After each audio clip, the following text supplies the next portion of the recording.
Sono Ferdinand. Mi guardi e pensi grosso, spaventoso. Meno male che non è in un negozio di porcellane. Oh no. Prima di tutto grazie per il film, perché è una storia emozionante con un messaggio positivo e bello, che però penso che sarà un guaio per tante famiglie, perché credo che tanti bambini vorranno un toro domestico per Natale come regalo. E allora vi chiedo, come avete lavorato per renderlo così adorabile, rendere Ferdinand così adorabile per tutti?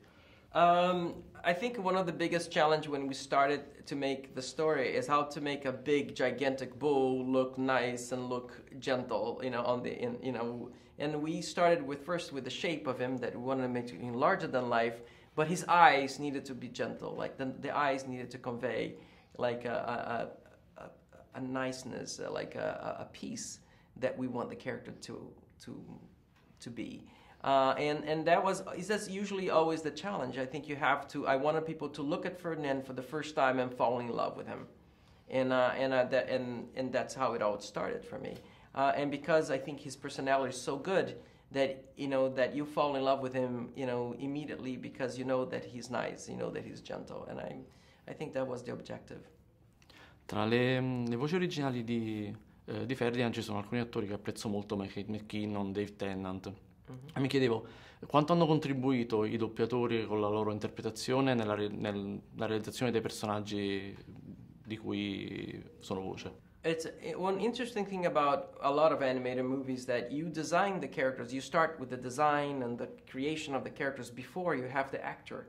But you only start animation after you record the voices. So when we cast the people the actors that will make the voice of Ferdinand or Lupe and the other characters, we try to find somebody that will be able to add a soul to that character that you created. And they contribute so much, not to the look of the characters, but to the soul and heart of the character. So how they deliver the lines, how they act the lines is very important, because that's what the animators will hear and be inspired to create the motion of the character. And I think that brings the character to life, you know, allows the character to have a personality, allows, you know, the movie to have comedy, to have fun, and to have like so you feel connected to the character because the voices help you get that emotion. Nella parte finale di Ferdinand c'è una sequenza molto complessa per le vie di Madrid. Mi chiedevo, vi siete ispirati alla struttura della città reale, alle strade reali di Madrid? E se è stata la sequenza più complessa da realizzare, o ce ne sono state altre che hanno offerto maggiori difficoltà, come per esempio quella nel negozio con i bicchieri, i piatti? The movie has a lot of big sequences and very interesting set pieces. One of them takes places in Madrid, which is actually, I've been to Madrid, and I visited Madrid and Spain before I was making the movie, just to be inspired and to find a way that I could show people could recognize it. So it was a lot of work to do that, and also because it's a city, we have to put people, we have to put cars, you have all these things that needs to interact with the characters, so it makes it very difficult and complex and big to do. But sometimes, you know, there is sequences like, for example, the bull in the China shop, where it's a play with words. In the United States, a bull in the China shop is an expression. I don't know if they have that in Italian, but it's the equivalent of being like a big character inside a very delicate place, and how he could break everything. And so that sequence was complex because there has two big elements. You have the animation of the bull, the interaction with all the plates and things there, but also in the storytelling way, we had to work a lot of that sequence just to make it feel funny.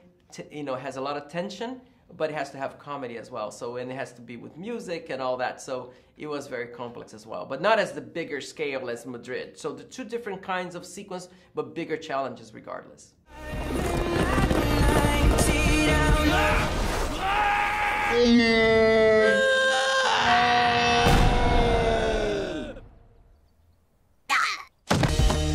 Dai, piccoletto, svegliati!